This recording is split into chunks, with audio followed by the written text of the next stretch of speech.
رمضان کا مہینہ مبارک نحمده ونصلي على رسوله الكريم وعلى آله واصحابه اجمعین اما بعد۔ محترم ناظرین، السلام علیکم ورحمۃ اللہ وبرکاتہ۔ یہ ماہ رمضان کا درس نمبر 7 ہے جو آپ کے سامنے پیش کیا جا رہا ہے۔ ناظرین، میں نے اور آپ نے اس بات کو مان لیا ہے کہ یہ ماہ مبارک رمضان قرآن مجید کے نازل کردہ مہینہ ہے۔ اسی وجہ سے میں نے اور آپ نے بار بار قرآن مجید کو تلاوت کرنے کی رمضان میں کوشش کی ہے۔ آئیے آج کے اس درس میں مسلمانوں پر قرآن مجید کے کیا کیا حقوق ہیں وہ سمجھنے کی کوشش کریں گے۔ ناظرین، ہمیں معلوم ہونا چاہیے کہ قرآن مجید کے مسلمانوں پر 5 حقوق ہیں جو قرآن و حدیث کی روشنی میں بیان کیے گئے ہیں۔ سب سے پہلا حق ہے قرآن مجید پر ایمان لے آنا۔ دوسرا حق ہے قرآن مجید کی تلاوت کرنا۔ تیسرا حق ہے قرآن مجید پر غور و فکر کرنا، تدبر کرنا۔ چوتھا حق ہے قرآن مجید پر عمل کرنا، اور 5واں حق ہے کہ قرآن مجید کی تعلیمات کی تبلیغ کرنا۔ آئیے مختصراً ان 5 حقوق کے سلسلے میں آپ کے سامنے کچھ بات رکھنے کی کوشش کروں۔ سب سے پہلا حق، جیسا کہ آپ کے سامنے میں نے کہا کہ قرآن مجید کا مسلمانوں پر سب سے پہلا حق یہ ہے کہ اس پر ایمان لایا جائے، یعنی زبان سے اس بات کا اقرار کرنا کہ یہ اللہ کی کتاب ہے، اور ساتھ ہی ساتھ دل سے تصدیق بھی کرنا، ایکسپٹ بھی کرنا کہ یہ اللہ کی کتاب ہے۔ حضرت ابو ہریرہ رضی اللہ عنہ کی روایت بخاری میں نقل کی گئی ہے۔ حضرت ابو ہریرہ رضی اللہ عنہ فرماتے ہیں کہ اہل کتاب یعنی یہود و نصارہ تورات کو اپنی زبان میں پڑھ کر کے سناتے تھے اور پڑھا کرتے تھے، اور عربی زبان میں فرماتے ہیں کہ عربی زبان میں ہمیں اس کی تشریح بیان کرتے تھے، اس کا ڈیفینیشن بیان کرتے تھے۔ رسول اللہ صلی اللہ علیہ وسلم نے فرمایا کہ تم نہ اہل کتاب کی تصدیق کرو نہ ان کی تکذیب کرو، بلکہ یوں کہو کہ آمنا باللہ وما انزل الینا، ہم اللہ پر ایمان لاتے ہیں اور اس چیز پر ایمان لاتے ہیں جو ہم پر نازل کی گئی، یعنی قرآن مجید پر ہم ایمان لے آتے ہیں۔ یعنی ہمارے لیے اب تورات عملی کتاب نہیں ہے، بلکہ قرآن مجید ہمارے لیے عمل کی کتاب ہے، یہ تم بتلا دو۔ یہ اللہ کے رسول صلی اللہ علیہ وسلم نے بیان فرمایا۔ تو ناظرین، یہ سب سے پہلا حق ہے کہ قرآن مجید کے سلسلے میں ہم ایمان لائیں۔ ایمان لانے سے مراد اس کو مانیں اور زبان سے بھی کہیں کہ یہ اللہ کی کتاب ہے، اور دل سے ایکسپٹ کریں، تصدیق کریں کہ یہ اللہ کی کتاب ہے۔ ناظرین، مسلمانوں پر قرآن مجید کا دوسرا حق یہ ہے کہ اس کی تلاوت کی جائے۔ اس لیے تلاوت کی جائے کہ یہ ایمان کے اضافے کا ذریعہ ہے۔ قرآن مجید کی قدر کرنے والوں کی کیفیت کے سلسلے میں اللہ رب العالمین نے سورہ بقرہ میں فرمایا کہ الذین آتیناہم الکتاب یتلونہ حق تلاوتہ، وہ لوگ جن کو ہم نے کتاب دی ہے وہ اس کو اسی طرح پڑھتے ہیں جیسا کہ پڑھنے کا حق ہے۔ پڑھنے کا حق کے بارے میں آپ کو میں بتلا دوں، علماء اکرام نے اس کی تشریح بیان کرتے ہوئے یہ بیان کیا ہے کہ تمام حروف کو صحیح ادا کیا جائے، یعنی پروننسیشن صحیح ادا کیا جائے، ٹہر کر پڑھایا جائے، جیسے سورہ مزمل میں اللہ تعالیٰ نے اللہ کے رسول صلی اللہ علیہ وسلم کے ذریعے سے ہمیں یہ تعلیم دی، وَرَتِّلِ الْقُرْآنَ تَرْتِيلًا، قرآن مجید کو ترتیل کے ساتھ میں پڑھا جائے، یعنی ٹہر کر کے پڑھایا جائے۔ اللہ کے رسول صلی اللہ علیہ وسلم کے بارے میں آتا ہے کہ اللہ کے نبی صلی اللہ علیہ وسلم قرآن مجید کے الفاظ کو اتنا ٹہر کر کے پڑھتے کہ اگر کوئی اللہ کے رسول صلی اللہ علیہ وسلم کی تلاوت کرتے ہوئے الفاظ کو گننا چاہتے تو گن سکتا ہے۔ ایسا نہیں کہ جلدی پڑھ لیے۔ عموماً جو ہے کچھ مساجد میں تراویح کے وقت میں جو ہے بالکل ایک دم ایکسپریس گاڑی کی طرح پڑھتے ہیں۔ ایسا پڑھنا قرآن مجید کو پڑھنے کا حق نہیں ہے، بلکہ قرآن مجید کو پڑھنے میں معلوم ہونا چاہیے کہ کیا پڑھا جا رہا ہے، پڑھتے ہوئے اس کے ترجمے پر اور اس کے مفہوم پر غور کرنے کا موقع ملے۔ اللہ کے رسول صلی اللہ علیہ وسلم اسی طریقے سے قرآن مجید کو پڑھا کرتے تھے۔ اللہ نے حکم دیا ہے اور قرآن مجید کی تلاوت ایمان کے اضافے کا ذریعہ. سورہ انفال میں آیت نمبر 2 میں اللہ تعالیٰ فرماتا ہے وَإِذَا تُلِيَتْ عَلَيْهِمْ آيَاتُهُ زَادَتْهُمْ ایمانا.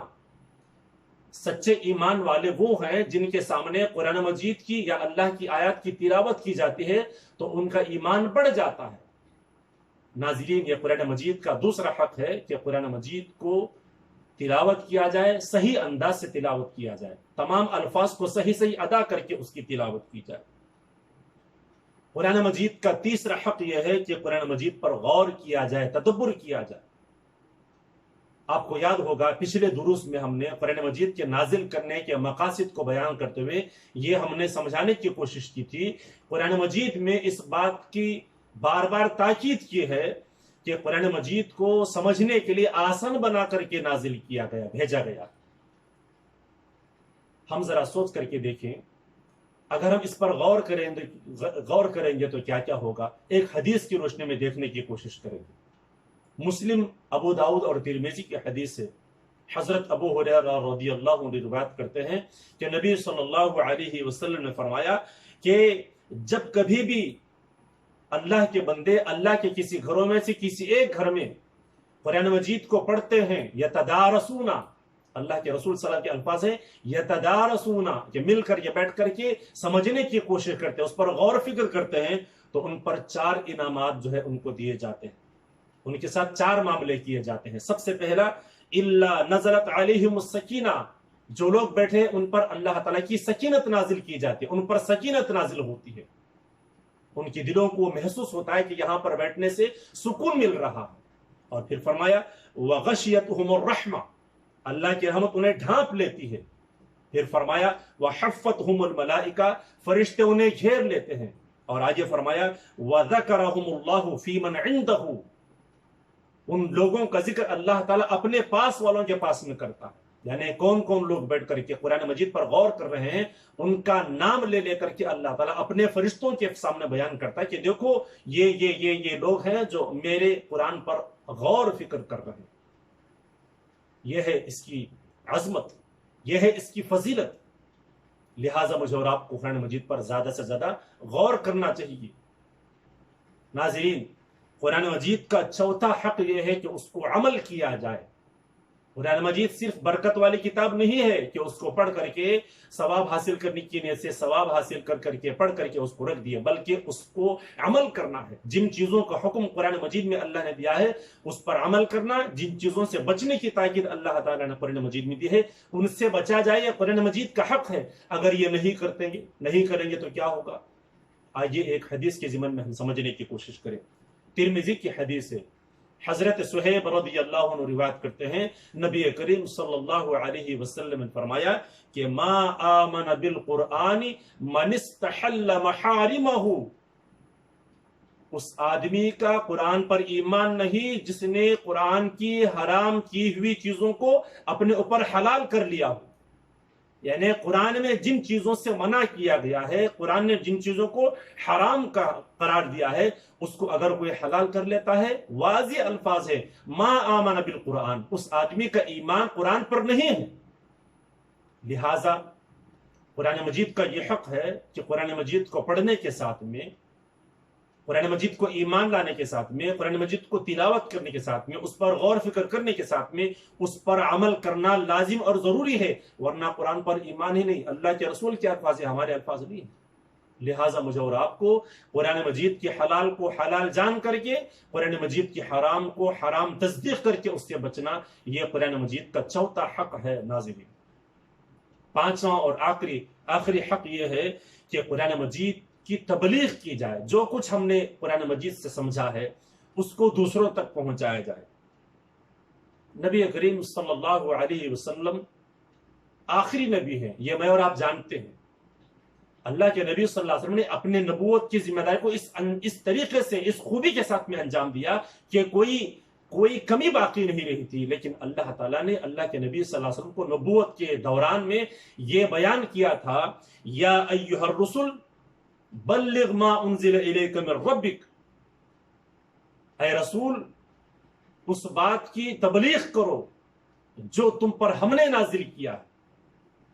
اللہ کے رسول صلی اللہ علیہ وسلم کو اللہ تعالیٰ نے یہ بیان فرمایا. سورہ مائدہ کی آیت نمبر 67 ہے. 67 میں اس کا جو ہے تذکرہ ملتا ہے. اللہ تعالیٰ آگے فرماتا ہے وَإِن لَمْ تَفْعَلْ، اگر آپ نے ایسا نہیں کیا فَمَا بَلَّغْتَ رِسَالَتَهُ، آپ نے اپنی رسالت کا حق ادا نہیں کیا. ذرا سوچ کر کے دیکھیں، وہ رسول جس نے اپنی رسالت کو پورے کے پورے طریقے سے ادا کرنے کے لیے اتنی زیادہ کوشش کی، حتی الامکان بلکہ مکمل کوشش کی، اس رسول کو یہ تنبیہ دیا یہ پریکاشن دیا جا رہا ہے، یہ سمجھایا جا رہا ہے کہ اگر آپ میرے طرف سے نازل کیے ہوئے چیزوں کو اگر تبلیغ نہیں کریں گے، لوگوں تک نہیں پہنچائیں گے، گویا اس کا مطلب یہ کہ آپ نے رسالت کا حق ادا نہیں کیا. ناظرین، اب چونکہ رسول اللہ صلی اللہ علیہ وسلم اس دنیا میں نہیں رہے، یہ ہماری ذمہ داری ہے کہ ہم قرآن مجید کو سمجھیں کے بعد میں اس کی تعلیمات کو دنیا میں پھیلانے کی کوشش کریں. اگر ہم یہ کام نہیں کریں گے تو میں نے اور آپ نے قرآن مجید کے حق کو ادا نہیں کیا. یہ میرے اور آپ کی ذمہ داری ہے. اللہ کے رسول صلی اللہ علیہ وسلم کے بارے میں آتا ہے، بخاری کی حدیث ہے کہ اللہ کے نبی صلی اللہ علیہ وسلم نے حکم دیا بلغوا عنی ولو آیا، میرے طرف سے پہنچا دو بھلے ایک آیت ہی کیوں نہ صحیح. لہٰذا یہ میرے اور آپ کی ذمہ داری. ناظرین، رمضان قرآن کا مہینہ ہے. ہم نے اور آپ نے قرآن سے تعلق ایسے جوڑ لیا کہ ہم اس کو تلاوت کرتے ہیں، ترجمہ کے ساتھ میں پڑھتے ہیں، لیکن اس سے آگے بڑھ کر کے اس پر غور فکر کرنا ہے، تعلیمات قرآن مجید کی تعلیمات پر غور فکر کرنا ہے اور عمل کرنا ہے، اور اس کے بعد ایک قدم اور آگے آ کر کے اس کی تعلیمات کو دنیا میں پھیلانا ہے، تبلیغ کرنا ہے. یہ قرآن مجید کے 5 حقوق ہیں. ان حقوق کو ادا کرنے کے لیے مجھے اور آپ کو زیادہ سے زیادہ اس رمضان کے اندر کوشش کرنی چاہیے. رمضان کی حد تک نہیں، یہاں پر پریکٹیکل طور پر ہم کو عادت بن جائے گی، پھر وہ زندگی کی آخری ایام تک ہم اس پر عمل کر سکتے ہیں. لہٰذا مجھے اور آپ کو سمجھنے کے لیے یہ باتیں ہم نے آپ کے سامنے رکھنے کی کوشش کی. میں اللہ تعالیٰ سے دعا کرتا ہوں کہ اللہ تعالیٰ مجھے اور آپ کو ان 5 حقوق کو صحیح طریقے سے سمجھنے کی اور اس کو صحیح طریقے سے انجام دیتے ہوئے اللہ کی رضامندی حاصل کرنے کی کوشش کرنے کی توفیق عطا فرمائے. وما توفیق الا باللہ وآخر دعوانا ان الحمد للہ رب العالمین. السلام علیکم ورحمۃ اللہ وبرکاتہ.